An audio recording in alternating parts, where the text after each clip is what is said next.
Hello, we are going to talk about a possible World War III. First of all, welcome to the weekend video. I don't need to remind you to subscribe and like it, so we can get started for World War from Tasty Nightmare. Let's take a look to at it, but first let's take a look at the election in the United States. And speaking of elections, let's take a look at last Sunday's election in the Republic of Moldova, where the president was elected without a majority of vote.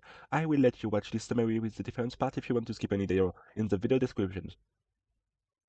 The elections in Moldova were very important for the country following a tense public opinion referendum on whether or not Moldavia should join Europe, which was initially rejected with 58% in favor of no before the final result showed a 50.18% vote in favor of yes. The second round of the presidential election took place on Sunday, November 3, and Peter Tățău, the outgoing president, mai Sandu, a center-right pro-European candidate, against Alexandru Stoianoglu, a center-left pro-Russian candidate.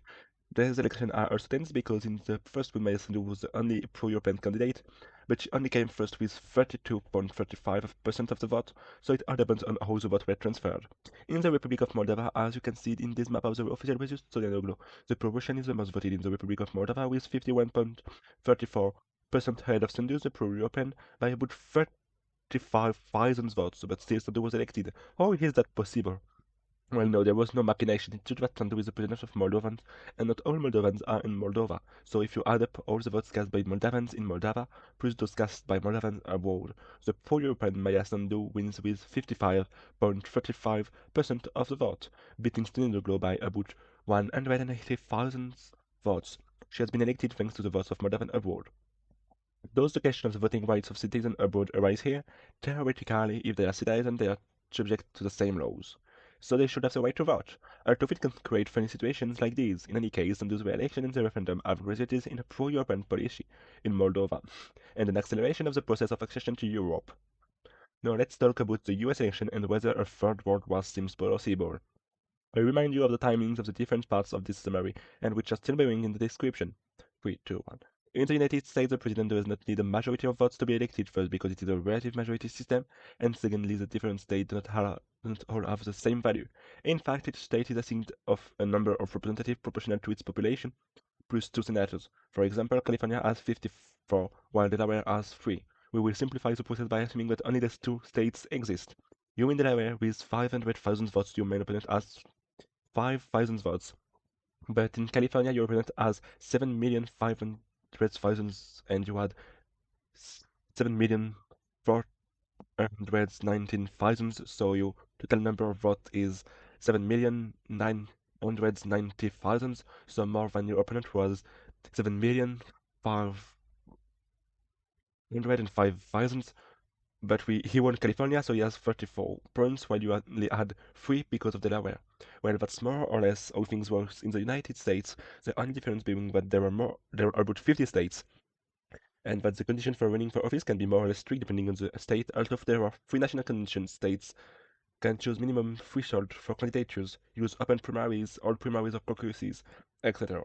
Also, some candidates known as write-in candidates are candidates underwritten by voters.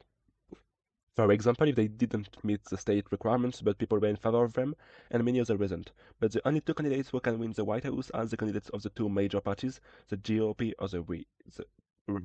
For the Great Horde Party, i.e. the Republicans, i.e. the extreme right of Trump. The latter is opposed by Harris, who is considered left-wing in the US, but center-right in the rest of the world. Although in this party there are left-wing people who have no left-wing party. Well, yes, there is a left-wing party, but it has notions of winning. It appears on other parties, bearing in mind that the totality of other parties is 0.2%. But this party, which is therefore center-right, left-wing in the US, is the Democrat.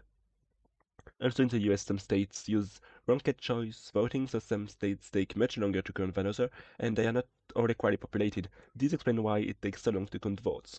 In addition, at the same time that you vote for the presidency, you also vote for the Senate, if necessary, the Assembly, the governor, if necessary, and a local referendum, if the state proposes one.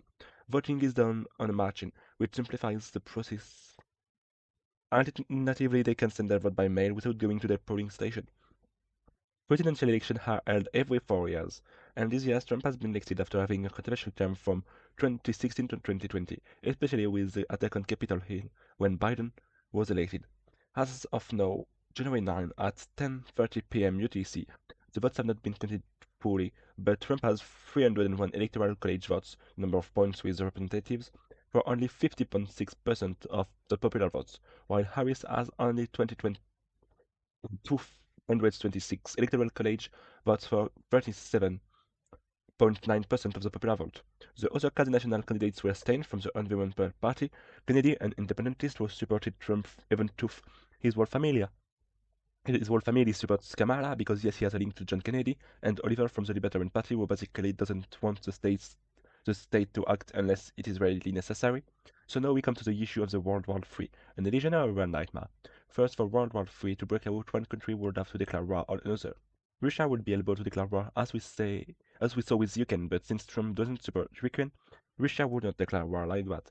But on the other hand, Russia could attack a NATO country and then the US would act. But Trump has said only if that country has fulfilled its payment obligation to NATO.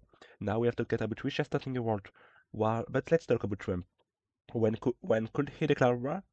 A civil war, perhaps because even if the Democrats won't attack the Capitol, if people start getting disenfranchised, they're not going to be happy, even if they voted for Trump. Because Trump is so controversial, there is a great risk that he will exacerbate tension that already exists between the world's major powers. But even imagining that he could declare war doesn't seem very plausible to us. However, with China Trump supporting Taiwan, China has announced that it will continue to trade peacefully with the US despite the exorbitant 60% tax Trump will apply to its products and has positioned them as its main adversary. It has also described Europe as a mini China, so an adversary too, but less important. But back to China. If Taiwan really goes to war with China, the US could go to war. And if they have not left NATO, which is what Trump wants, all NATO countries would have to declare war on China. And if NATO countries are at war, so would European Union countries. Russia's position in the world war triggered by China and comforting the US would probably be to ally with China.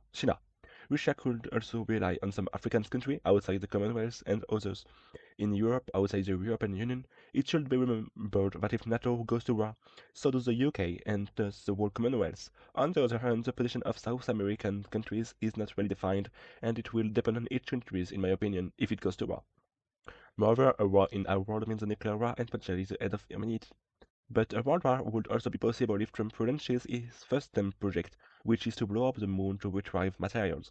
This could cause such tension and catastrophes that some countries could declare war on the United States. Before I finish, I would like to announce that I will make a video with at least 97% of the complete results from each state. I hope to make one every day. Although there won't be one tomorrow because I won't have time, I will be back at it on Tuesday.